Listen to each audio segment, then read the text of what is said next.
అనంతపురం జిల్లా కళ్యాణదుర్గం పట్టణంలో నివాసముంటున్న లక్ష్మీదేవి ఆర్టీసీ బస్సులో కళ్యాణదుర్గం నుండి పావగడకు వెళ్తున్న క్రమంలో గుర్తు తెలియని ముగ్గురు మహిళలు తన పక్క సీటులో కూర్చొని తన బ్యాగ్లో ఉన్న 12 తులాల బంగారాన్ని అపహరించినట్టు బాధితురాలు పట్టణ పోలీస్ స్టేషన్లో ఫిర్యాదు చేశారు. పట్టణ పోలీసులు కేసు నమోదు చేసుకుని ఘన సెంటీమీటరు ఫోటేజీల ఆధారంగా దర్యాప్తు చేపట్టారు.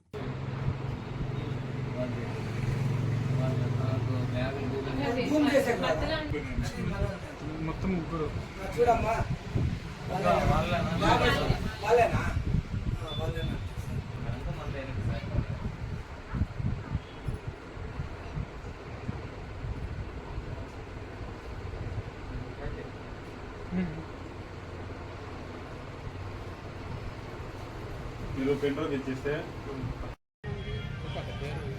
లక్ష్మీదేవి మా ఆయన ఆర్టీసీ డ్రైవర్ పావగడకు పోవాలని పోతాను. ఈ ఊరు బస్ స్టాండ్లోనే నేను ఎక్కిన. వాళ్ళు నా పక్కన వచ్చి కూర్చున్నారనమాట. డ్రైవర్ వచ్చి కండక్టర్ వచ్చి టికెట్ అడిగితే వాళ్ళు టికెట్ తీసుకోలే. నేను తీసుకున్నాను. వాళ్ళు టికెట్ మా అమ్మ రాలేదని దిగేసిపోయినారు అంతే.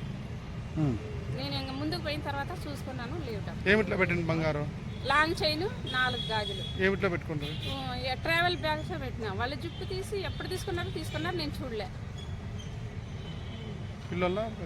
పెద్దోళ్ళే పెళ్ళయింది వాళ్ళ ముగ్గురు. నేను వాళ్ళని చూసినాను బాగా. నా పక్కన వచ్చి కూర్చొని మా బ్యాగ్ తీసుకుని అట్లా పెట్టుకోండి కూడా.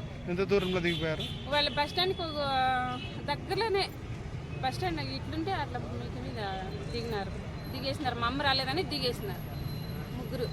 మళ్ళీ దిగి ఆటో ఎక్కుని పోయిస్తున్నారు వాళ్ళు. మేము సీసీ కెమెరాలో చూస్తున్నాము. ఆటో ఎక్కిపోయినారు. దొంగతనం జరిగితేనే మీరు ఏం చేసినారు? మేము పోలీసులు ఫిర్యాదు చేసినాం. కేసు పెట్టినాము. కేసు ఇది చేసినారు.